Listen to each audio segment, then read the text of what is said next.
Annex Foundation, May 2025. Partial fulfillment of Matthew 24. Harvest time, a personal reflection. Matthew T. Corbett, DSL. Too long, didn't read summary. I believe Matthew 24 to 25 is partially fulfilled. Everything up to verse 34 was completed in the 1st century, particularly in the destruction of Jerusalem in AD 70. Jesus meant what he said about this generation. We are now living in the harvest season described in Matthew 24, 31 to 35, where the messengers angeloi are sent out to gather the elect. The parables that follow aren't just warnings, they are instructions for how we are to live faithfully during this long stretch of kingdom expansion. We're not waiting to escape, we're working to reap. Christ reigns now, and we labor in that reality until his final return. Why I believe it's harvest time. Jesus meant what he said. When I read Matthew 2:34, truly I say to you, this generation will not pass away until all these things take place. I take Jesus at his word. I don't try to stretch this generation into a future era thousands of years removed. I believe he meant what he said. Everything he described up to that point, the wars, the persecution, the flight from Judea, even the cosmic signs, was fulfilled in that 1st century context. I see the destruction of Jerusalem in AD 70 as the covenantal judgment Jesus warned about. It wasn't just history, it was prophecy fulfilled in real time, in real lives. This conviction shapes how I read the rest of the chapter. Let's be honest, these words can't be brushed aside.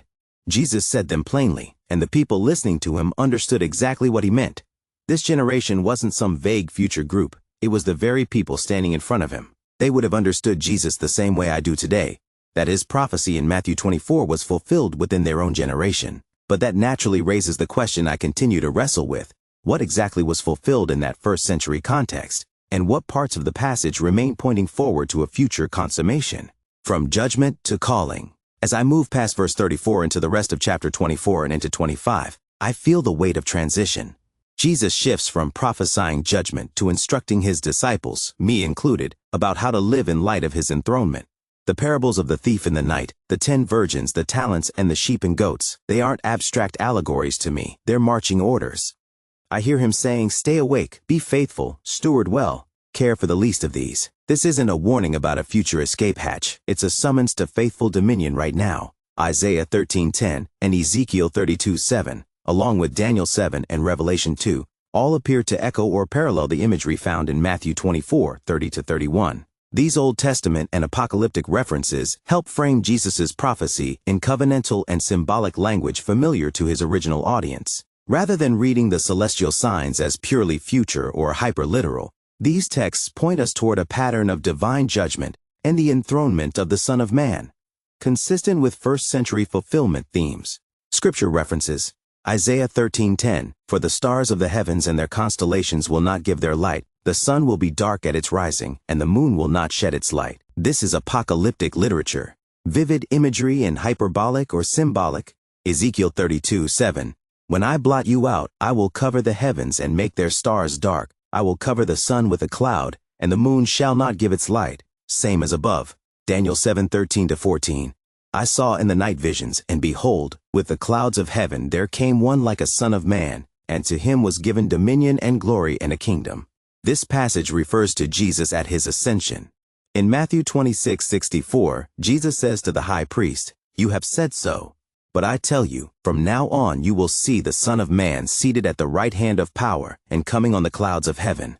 This is not about a second coming far in the future, but a declaration of his present enthronement and authority, a clear fulfillment of Daniel 7:13 to 14. Revelation 2:26 to 27, the one who conquers and who keeps my works until the end, to him I will give authority over the nations, and he will rule them with a rod of iron. This is a reference to Psalm 2, 7 to 9. I will tell of the decree, the Lord said to me, you are my son, today I have begotten you. Ask of me, and I will make the nations your heritage, and the ends of the earth your possession. You shall break them with a rod of iron, and dash them in pieces like a potter's vessel. We're living in the harvest age. I truly believe we're living in the harvesting section of Matthew 24. We're not in a countdown to collapse. We're laboring in a kingdom that's growing, expanding, and bearing fruit. Revelation 20 speaks of saints reigning with Christ, and I believe that reign has already begun. We don't wait to take action. We've been commissioned. Jesus told us the fields are white for harvest, and I want to be found working in them. I don't need another sign. I need more boldness, more wisdom, and more endurance. It is clear from Matthew 28:18-20 that Jesus declared, "All authority in heaven and on earth has been given to me." What does he do with that authority? He sends his disciples to make more disciples, to teach, baptize, and spread the kingdom.